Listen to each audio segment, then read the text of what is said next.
الله أكبر الله أكبر الله أكبر الله أكبر الله أكبر الله أكبر الله أكبر الله أكبر الله أكبر لا إله إلا الله والله أكبر الله أكبر ولله الحمد إن الحمد لله نحمده ونستعينه ونستغفره ونعوذ بالله من شرور أنفسنا وسيئات أعمالنا من يهده الله فهو المهتد ومن يضلل فلن تجد له وليا مرشدا أشهد أن لا إله إلا الله وحده لا شريك له وأشهد أن سيدنا محمدا عبده ورسوله صلى الله عليه وسلم الذي لا نبي بعده اللهم صل وسلم وبارك على هذا النبي المرسلين نبينا محمد صلى الله عليه وسلم وعلى آله وأصحابه وذريته ومن تبعهم بإحسان إلى يوم الدين فيا أيها الحاضرون والحاضرات أوصيكم ونفسي بتقوى الله فقد فاز المتقون يا أيها الذين آمنوا اتقوا الله وقولوا قولا سديدا يصلح لكم أعمالكم ويغفر لكم ذنوبكم ومن يطع الله ورسوله فقد فاز فوزا عظيما قال الله تعالى في القرآن العظيم نعوذ بالله من الشيطان الرجيم بسم الله الرحمن الرحيم ومن الناس من يشري نفسه ابتغاء مرضات الله والله رؤوف بالعباد صدق الله العظيم Alhamdulillahirabbil alamin. Di pagi hari yang cerah ini, di hari dan bulan mulia yang agung ini, Allah Subhanahu wa taala mengizinkan kita, memberikan kita kesempatan untuk berbangga, untuk berceria, untuk sama-sama bersenang di hari raya yang besar ini, hari raya Idul Adha. Mudah-mudahan dengan sampainya umur kita pada hari dan bulan yang mulia ini, Allah Subhanahu wa taala meridhai ibadah kita dan Allah Subhanahu wa taala memberikan umur yang panjang dan berkah sehingga kita bisa menjadi pribadi yang menjadi mukmin muttaqin. Kemudian sholawat berikan salam, tak lupa pula kita mohonkan kepada Allah Subhanahu wa taala semoga tercurah kepada khataman nabiyyin, yakni Nabi kita Muhammad sallallahu alaihi wasallam, dengan lafaz yang mulia Allahumma shalli ala sayyidina Muhammad wa ala ali sayyidina Muhammad, dengan banyak bersolawat kepada beliau dan juga selalu memaksimalkan diri, selalu berupaya untuk selalu mengikuti risalah-risalah yang telah diajarkan beliau untuk kita. Mudah-mudahan nantinya di yaumil akhir kelak Allah Subhanahu wa taala mengizinkan rasulnya untuk memberikan syafaat kepada kita. Amin amin ya rabbal alamin. Jamaah kaum muslimin dan muslimat yang dirahmati Allah Subhanahu wa taala, izinkan khatib untuk menyampaikan wasiat, terutama untuk diri khatib sendiri dan umumnya untuk para jamaah kaum muslimin dan muslimat sekalian. Marilah sama-sama di hari yang berbahagia ini, di momen hari yang mulia ini, kita tingkatkan kualitas ketakwaan kita dengan meningkatkan kualitas iman kita juga, dibarengi dengan amal-amal soleh, sehingga ketika Allah memanggil kita, kita bisa menjadi pribadi yang mukmin muttaqin dan dipanggil ya ayyatuhan nafsul mutmainnah, wahai jiwa-jiwa yang tenang, irji'i ila rabbiki radiyatan mardiyah. Datanglah, masuklah ke dalam tempat yang agung, tempat yang mulia, tempat yang menenangkan. Fadkhuli fi ibadi, bergabunglah bersama hamba-hambaku. Wadkhuli jannati, mudah-mudahan dengan peningkatan takwa, peningkatan iman dan amal soleh kita, Allah Subhanahu wa taala memanggil kita dengan panggilan yang sangat mulia ini. Amin amin ya rabbal alamin. Pada kesempatan yang berbahagia ini, izinkan khatib untuk menyampaikan judul khutbah berkaitan dengan Idul Adha kita, yakni syukur dan pengorbanan. Jamaah kaum muslimin dan muslimat yang dirahmati Allah Subhanahu wa taala. Allah Subhanahu wa taala memberikan izin kepada kita, memberikan kesempatan kepada kita, memberikan sebuah anugerah yang mungkin belum tentu tahun depan bisa kita jumpai, yakni Hari Raya Idul Adha. Dengan berbagai latar belakang kita, dengan berbagai suku kita, apapun profesi kita, apapun yang ada pada diri kita, baik itu kekurangan maupun kelebihan, tapi Allah Subhanahu wa taala mempersatukan kita, menyatukan kita melalui ukhuwah Islamiyah dalam koridor Hari Raya Idul Adha. Kita juga sama-sama sudah tahu, di Hari Raya Idul Adha ini ada dua syariat terbesar yang Allah wajibkan untuk kita, yakni syariat kurban dan syariat haji. Kita sama-sama sudah tahu bagaimana latar belakang kisah yang melatar belakangi hadirnya syariat haji dan kurban ini. Bagaimana kisah Nabi Ibrahim ketika meninggalkan istrinya Siti Hajar di tengah-tengah padang tandus bernama Bakkah, yang saat ini bernama Makkah, tanpa perbekalan, tapi Allah Subhanahu wa taala menguatkan tekad mereka, menguatkan iman dan takwa mereka sehingga mampu menjalankan perintah Allah tersebut. Kita juga sudah tahu bagaimana kisah Nabi Ibrahim alaihissalam dengan Nabi Ismail alaihissalam sebagai anaknya. Tatkala datang mimpi tersebut, yang mana mimpi tersebut adalah wahyu Allah untuk menyembelih anaknya sendiri. Bagaimana dengan kita? Dengan perintah-perintah Allah tersebut, tapi Nabi Ismail alaihissalam dengan tegar menyatakan, taatilah Allah, laksanakan perintahnya. Kalau memang harus disembelih, sembelihlah saya. Bagaimana dengan kita? Bagaimana dengan diri kita ini?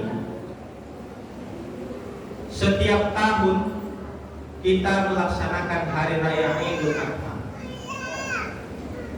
Sebenarnya apa pesan dari Allah untuk kita? Setiap bulan, setiap tahun mungkin kita sudah melaksanakan Hari Idul Adha yang sekian banyak. Setiap tahun kita melaksanakan syariat kurban. Bahkan di antara kita sudah ada yang berhaji, bahkan mungkin sudah berkali-kali.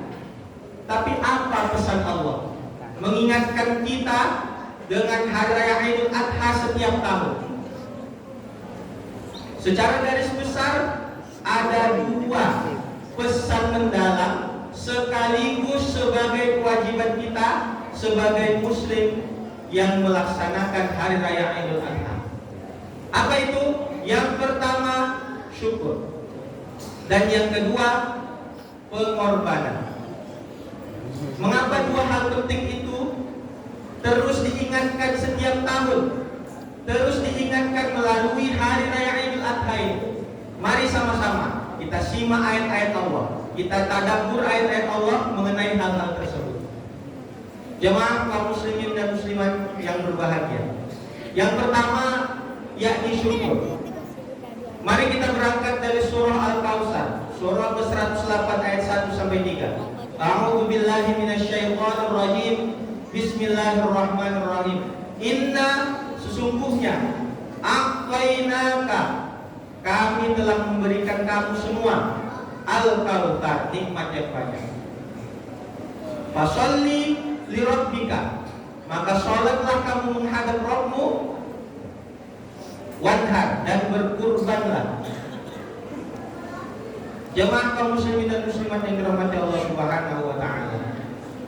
Duduknya kita di hari yang mulia ini, di masjid yang sama-sama kita cintai ini, tidak lain dan tidak bukan adalah berkat nikmat Allah.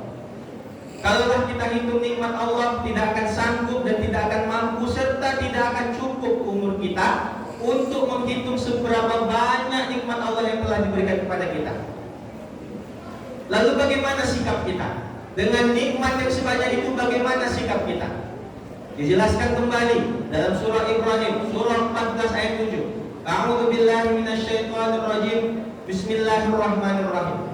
Wa id ta'adzana rabbukum, dan ingatlah ketika Rabbmu telah memaklumkan kepada seluruh manusia, la in syakartum la azidannakum, kalau kamu bersyukur kepada nikmatku, niscaya akan aku tambah.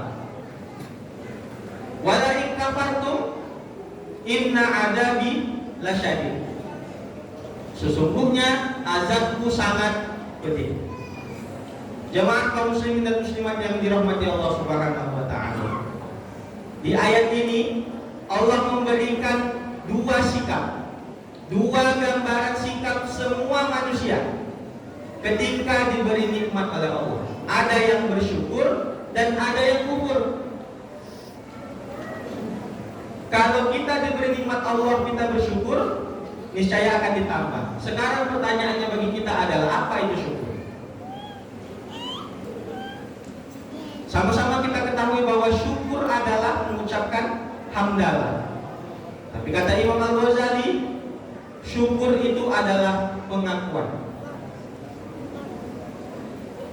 Jadi orang yang kufur adalah yang menolak. Syukur adalah pengakuan dan pemanfaatan segala nikmat Allah untuk melakukan aktivitas. Catatan bagi kita adalah bahwa syukur tidak cukup dengan hamdalah. Setiap yang kita ucapkan harus dibarengi dengan pertanggungjawaban. Dan pertanggungjawabannya adalah aktivitas yang sesuai dengan syariat.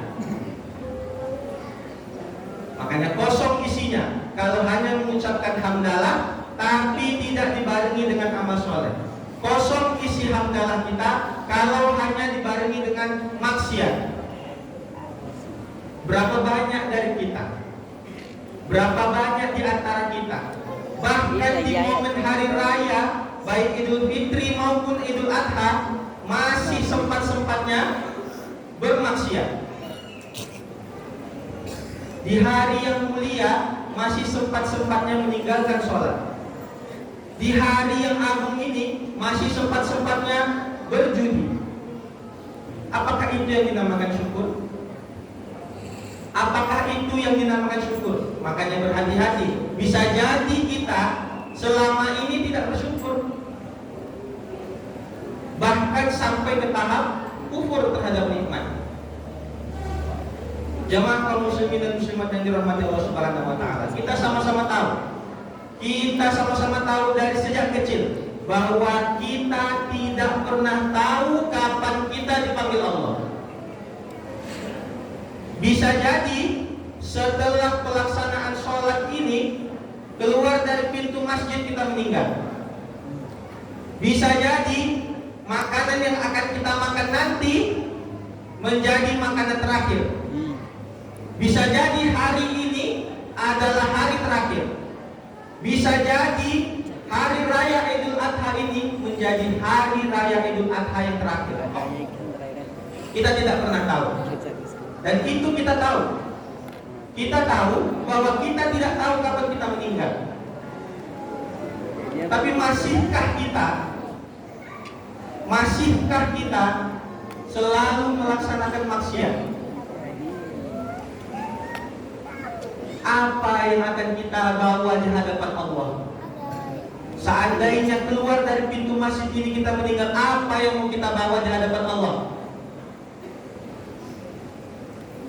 Apa yang mau kita pertanggungjawabkan di hadapan Allah? Harta, nyawa, waktu, kesempatan yang telah diberikan Allah, apa yang mau kita pertanggungjawabkan? Kalau selama hidupnya hanya bermaksiat, selama hidupnya tidak ada rasa syukur yang dipanjatkannya, hanya kufur, hanya maksiat, hanya kefasikan yang dikerjakannya, apa yang mau kita bawa? Makanya syukur harus dibuktikan dengan amal soleh, dari bangun tidur sampai tidur lagi. Itulah mengapa Rasulullah SAW mengajarkan kita ketika bangun tidur baca doa, mau tidur baca doa, bahkan masuk kamar mandi baca doa. Untuk apa? Untuk menjadikan aktivitas yang seolah-olah itu mubah menjadi ibadah, sebagai wujud rasa syukur kita kepada Allah Subhanahu wa Ta'ala. Kita lihat bagaimana kisah Nabi Ibrahim alaihissalam ketika meninggalkan istrinya di tanah tandus bernama Bakkah yang saat ini bernama Makkah Al-Mukarramah. Kita lihat bagaimana perjuangan Siti Hajar melawan rasa egonya ketika ditinggal di tanah tandus tanpa perbekalan. Sampai-sampai beliau mengusahakan untuk lari bolak-balik dari Safa ke Marwah sampai 7 kali, yang saat ini menjadi bagian dari rukun haji yang bernama sa'i. Setelah muncul air Zam-Zam yang saat ini mengairi seluruh kota Mekah sampai ke sudut-sudutnya, itu adalah bukti. Air Zam-Zam itu adalah bukti bahwa syukur itu berbalas dengan tambahan nikmat. Sebaliknya, bagaimana kita lihat kisah Nabi Nuh, istrinya, anaknya, kisah Nabi Ibrahim, bapaknya sendiri, melawan nikmat tersebut. Salah satu bentuk nikmat Allah adalah didatangkannya seorang nabi, diutusnya seorang nabi, diutusnya seorang rasul. Tapi apa? Bahkan istrinya sendiri, bahkan anaknya sendiri, dan bahkan bapaknya sendiri menentang mereka. Itu adalah dua hal yang berseberangan, tapi bisa menjadi pelajaran bagi kita bahwa rasa syukur tidak hanya dengan hamdalah, tapi dibuktikan, dipertanggungjawabkan dengan amal soleh, aktivitas sehari-hari yang sesuai dengan syariat. Jemaah kaum muslimin dan muslimat yang dirahmati Allah Subhanahu wa Ta'ala. Yang kedua, yakni pengorbanan. Mari sama-sama kita lihat dalam surah Al-Baqarah ayat 207. A'udzu billahi minasyaitonir rajim. Bismillahirrahmanirrahim. Wa minan nasi may yashri nafsahu ibtigha'a mardatillah. Wallahu ra'ufun bil 'ibad. Wa minan nas, dan di antara manusia. Tidak semua manusia bisa melakukan ini. Apa itu? May yashri nafsahu ibtigha'a mardatillah.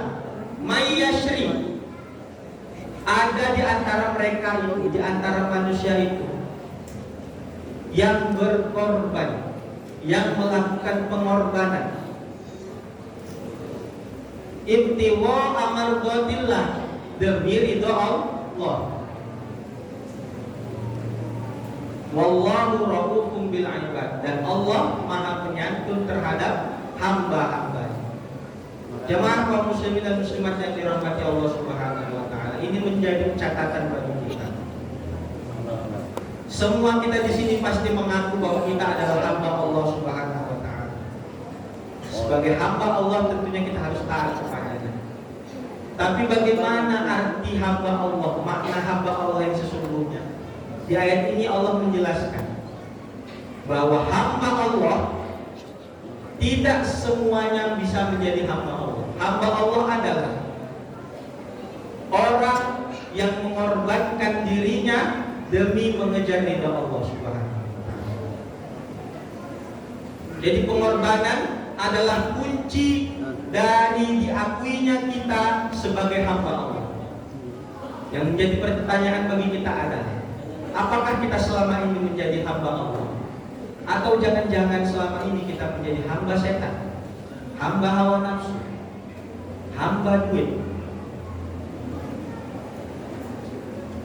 kerja dari pagi sampai sore mencari nafkah. Tapi apakah dalam proses mencari nafkah tersebut sholat kita masih terjaga? Apakah selama proses mencari nafkah tersebut tidak ada dosa yang kita lakukan? Ini menjadi catatan bagi kita, menjadi suatu bahan introspeksi bagi kita, bahwa sesungguhnya bisa jadi saat ini kita bukan hamba Allah. Makanya berhati-hati bahwa hamba Allah adalah yang berkorban, mengorbankan dirinya demi mengejar ridha Allah. Apa yang dikorbankan? Yang paling ringan dari yang dikorbankan adalah keinginan. Kalau bahasa kitanya adalah hawa nafsu. Keinginan-keinginan kita untuk mengejar harta yang berlebih, keinginan kita untuk mengejar jabatan yang lebih tinggi dari sekarang, keinginan kita untuk mengejar hal-hal yang tidak kita butuhkan sebenarnya. Makanya Allah mengajarkan kepada kita di momen hari raya Idul Adha ini, Allah Subhanahu wa Ta'ala memberikan anjuran syariat, yakni kurban. Dalam rangka apa? Sebagai salah satu bentuk kita untuk mengorbankan diri kita demi mengejar ridha Allah. Makanya dinamakan kurban sebagai ajang kita untuk mendekatkan diri kepada Allah Subhanahu wa Ta'ala. Kalaulah kita di tahun ini belum bisa berkurban, mudah-mudahan di tahun depan Allah Subhanahu wa Ta'ala mengizinkan kita untuk berkurban. Tapi yang menjadi catatan adalah bagi yang punya kelaparan, bagi yang mampu, bagaimana pengorbanan kita? Seperti yang disampaikan di awal, apa yang mau kita bawa ketika menghadap Allah? Sholat kita, sebaik apa sholat kita? Sekhusyuk apa sholat kita dibanding sahabat-sahabat Nabi terdahulu? Bahkan panah tertusuk di punggungnya pun dia sudah tidak sadar, saking khusyuknya. Bahkan kita sendiri lewat semut di depan kita, masih sibuk kita untuk mengusir semut tersebut. Itu sholat kita. Beda dengan sholatnya para sahabat. Bahkan tertancapnya panah, anak panah di tubuhnya, sholatnya bisa sampai selesai tanpa sadar bahwa panah tersebut, anak panah tersebut sudah menancap di tubuh. Kalau kita bercerita tentang sholat kita, belum berbicara tentang sedekah kita, belum berbicara tentang puasa kita, belum berbicara lagi tentang hal-hal yang lain.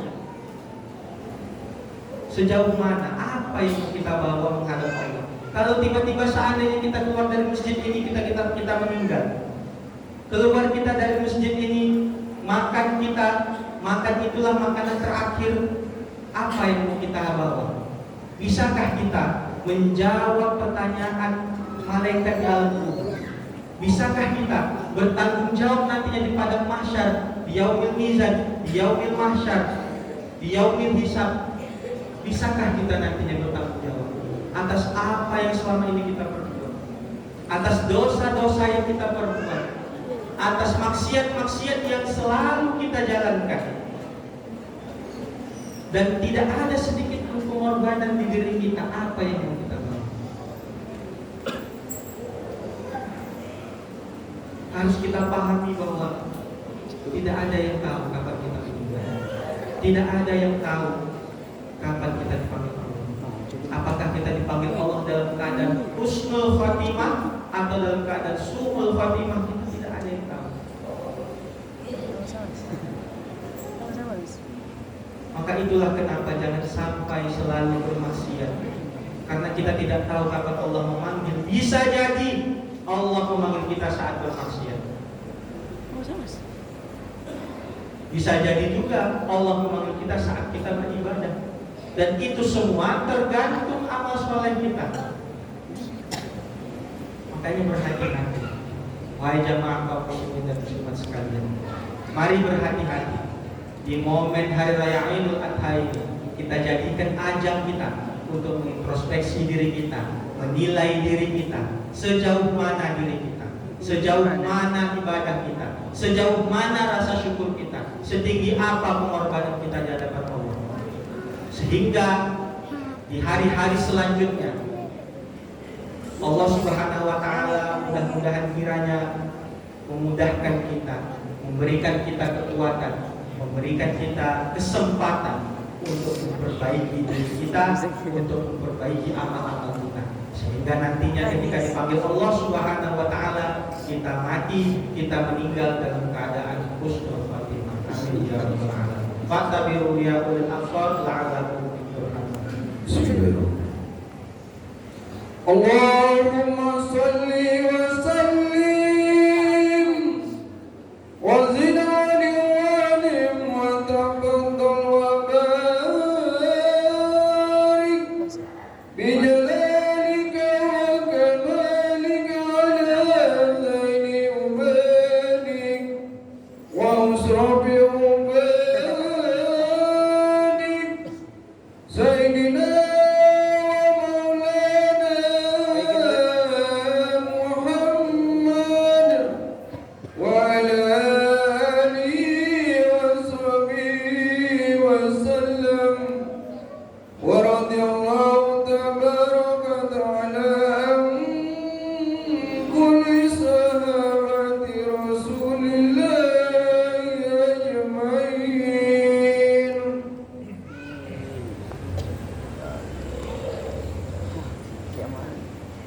Allahu Akbar, Allahu Akbar, Allahu Akbar, Allahu Akbar, Allahu Akbar, Allahu Akbar, Allahu Akbar, La ilaha illallah, Wallahu Akbar, Allahu Akbar, walillahil hamd. Alhamdulillahi rabbil alamin, wa bihi nasta'inu ala umuri dunya wad din. Wassalatu wassalamu ala sayyidil awwalin wal akhirin wa ala alihi wa ashabihi wa man tabi'ahum bi ihsan ila yaumil